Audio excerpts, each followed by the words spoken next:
So మీ మీ మీ కుటుంబాలు, మీ పార్టీకి చెందిన కుటుంబాలనే ఊరు వెళ్ళేసిందండి. ఎక్కడున్నాం సార్? మనం మధ్యయుగంలో ఉన్నామా? ఇంతకన్నా అమానవీయమైన సంఘటన ఉంటుందా? ఊరు వెళ్ళేసిందిట 5 కుటుంబాలని. మీరే సర్కారు చేస్తున్నారు. సరే, వీళ్ళ మీద కేసులు, వాళ్ళ మీద కేసులు, మీరు చట్టం దాని తన పని అది చేసుకుపోతుందని చెప్పుకుంటూ వస్తున్నారు. ఆ సంగతి వదిలేయండి. వెలేస్తే సాటి మనిషిని వెలేసే ఒక దుర్మార్గపు సంప్రదాయం అక్కడ నడుస్తూ మీ కళ్ళ ముందు అక్కడ కనిపిస్తుంటే, మీ ఏలినవారు, మీ కలెక్టర్ గారు ఏం చేస్తున్నారు, మీ పార్టీ నాయకులు ఏం చేస్తున్నారు? ఇంతకన్నా దుర్మార్గమైన విషయం ఉంటుందా? జేసీ గారి విషయాన్ని తర్వాత వద్దాం. చెప్పండి శ్రీనివాస్ చౌదరి గారు. ఇప్పుడు కాకినాడ మొదట ప్యానెల్లో ఉన్న మీకు, అలాగే వాగ్దాన్ గారు, 99 టీవీ ప్రేక్షకులకి, జనసేన నేత సుపార్థి గారికి, అలాగే అనలిస్ట్ మస్తాన్ రావు గారికి, వైసీపీ నేత చిన్నపరెడ్డి గారికి శుభోదయం. అందరికి కూడా నమస్కారాలు. ఈరోజు కాకినాడలో ఒక సంఘటన నిజంగానే బాధ కలిగించే అంశం. మాకున్న సమాచారం ఏంటంటే, ఆ ఊర్లో వైఎస్ఆర్సీపీ వాళ్ళు బాగా డామినేషన్స్ ఉన్నారు. గతంలో టీడీపీ పనిచేసిన కుటుంబాలని వాళ్ళు చెప్పడం, ఆ కుటుంబాలు ఇక్కడ ఉండడం వల్ల నష్టం వస్తుందని చెప్పి లోకల్ తగాదాలు పెట్టుకొని కావాలని వాటిని విడివేశారని చెప్పి ఒక సమాచారం. దీనిపైన పార్టీ సీరియస్ గా తీసుకొని కలెక్టర్ని, పోలీసు ఇన్వాల్వ్ చేశారు. దాని మీద అనేక కార్యక్రమాలు వాళ్ళు వెళ్ళి ప్రత్యేక స్థాయి విచారణ చేసి అవన్నీ మౌఖిక ఆదేశాలే కానీ ఊరికే ఏదో పల్లెల్లో పంతాలకి పట్టింపులకి పోయి గొడవలు పడ్డారు.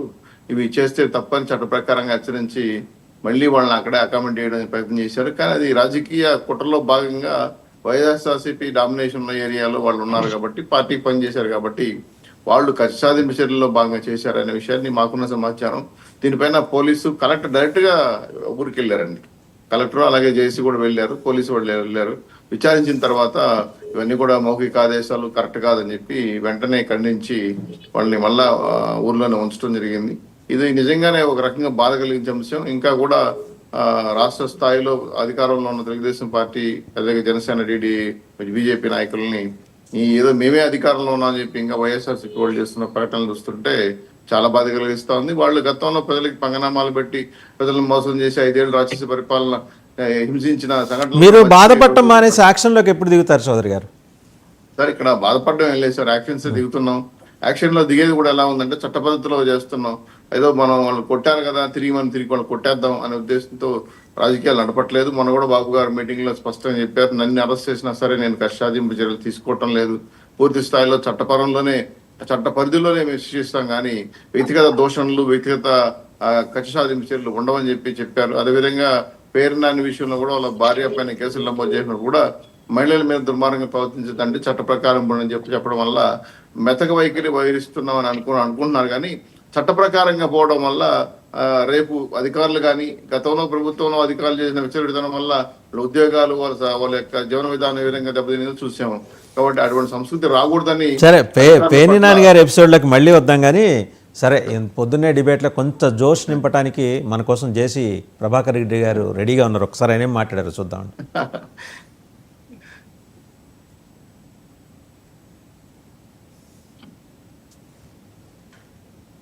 బస్సు కలిసాను, ఏమైంది, నేను కంప్లైంట్ కూడా చేయను అని చెప్తారు. జగనే మేము రా బస్సులు నిలబెట్టించినాడు, ఈ బీజేపీ గవర్నమెంట్ లో బస్సులు తగలబెట్టారు. అంతకన్నా బీజేపీ ఉందారా? ఏమైంది, 300 పోతేనే అమలు చేస్తాడు. దీనికి వెళ్తాను నేను. అదే కొంచెం కూడా తప్పు, వాళ్ళు చాలా మంచోళ్ళు. దానికన్నా తప్పు ఏదైనా ఉంటే ఆ మాట వాడతాను. నీకు నాకు తెలియదు తప్పు మాట. I will not insult her gender. I give lot of respect to them. కాసి ఏం చేసుకున్నారా, ఏం చేసుకున్నారు లేదు పీకినారా? జగన్ రెడ్డి మీరు మంచోడు, జగన్ రెడ్డి మీరు మంచోడు. నా బస్సులు ఆగలేదే, బస్సులు నిలబెట్టించినాడు.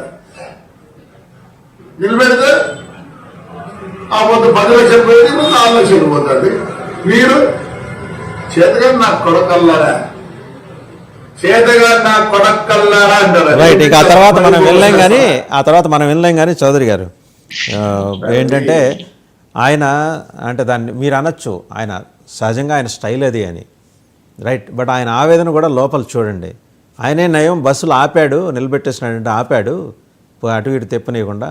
మీరు తగలబెడుతున్నారు కూటమి ప్రభుత్వం, కానీ ఆయన మర్చిపోయారు is very much in Telugu Desam party కదా. నాకు తెలిసి తెలుగుదేశం పార్టీలోనే ఉన్నారు. మీరేమైనా పార్టీ వివరణ కోరటం ఏం ఉండదు. పక్క పార్టీలో ఉన్న ఆదినారాయణ రెడ్డి వచ్చి చంద్రబాబు గారి ముందు ఆయన చేతులు కట్టుకుని నుంచొని వివరణ ఇచ్చుకొని వెళ్ళిపోతాడు. మీ పార్టీలో ఉన్న నాయకుడు మాత్రం రాడు.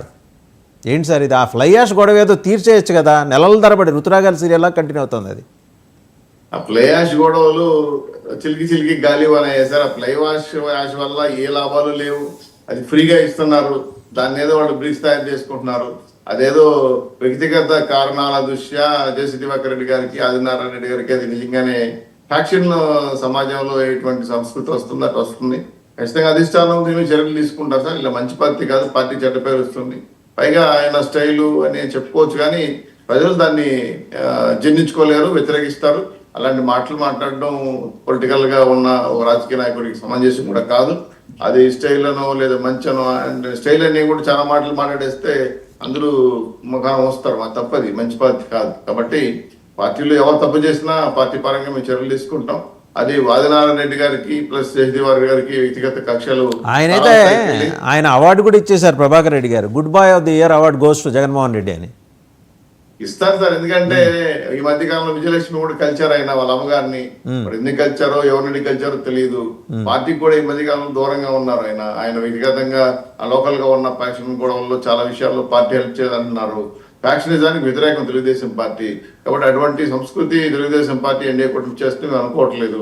సో రకంగా చెప్పాలంటే డామినేటెడ్ రాజకీయాల్లో మా ఆధిపత్య పోరు అనేది ఆడ తాడిపత్రిలో కానీ అనంతపూర్లో కానీ ఉండాలని అనుకోవడంలో వాళ్ళ సొంత అభిప్రాయం. కానీ పార్టీ అలా భావిస్తుంది కదా. ఫ్యాక్షన్ రాజకీయాలు మేము ప్రోత్సహించాం, ఖచ్చితంగా చట్ట ప్రకారం పోతాం.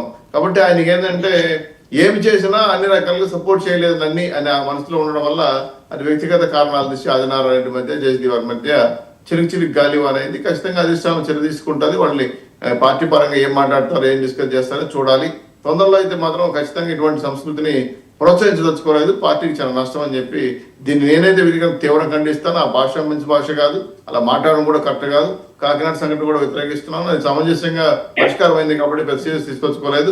ఇంకా చాలా విషయాలు మీరు ప్రస్తావించాల్సి వస్తుంది. కాబట్టి గతంలో వైఎస్ఆర్సీపీ నాయకులు సోషల్ మీడియాలో చేసిన అంశాలన్నీ కూడా చూసాం. కాబట్టి వాటన్నింటికి కూడా పరాకాష్ట మనం తిట్టి ఈరోజు జస్టిస్ దివాకర్ రెడ్డి అలా మాట్లాడుతూ ఉంటే ఇది మేము గొప్ప ఆహా ఊహ అనే సమస్య లేదు. ఆయన పెద్దవారు, అలా మాట్లాడకూడదు, తప్పది. నేనైతే వ్యక్తిగతంగా తీవ్రంగా ఖండిస్తాను. మంచి సంస్కృతి సముదాయం కాదు అది. శివపార్వతి గారి దగ్గరికి వెళ్లే ముందర పవన్ కళ్యాణ్ గారు నిన్న బుక్ ఫెస్టివల్లో మాట్లాడింది. జస్ట్ ఒకసారి చూసి వెళ్దామండి. సార్ ఆయన ఏం మాట్లాడారంటే, ₹1 కోటి ఇమ్మన్నా ఇస్తాను కానీ పుస్తకం మాత్రం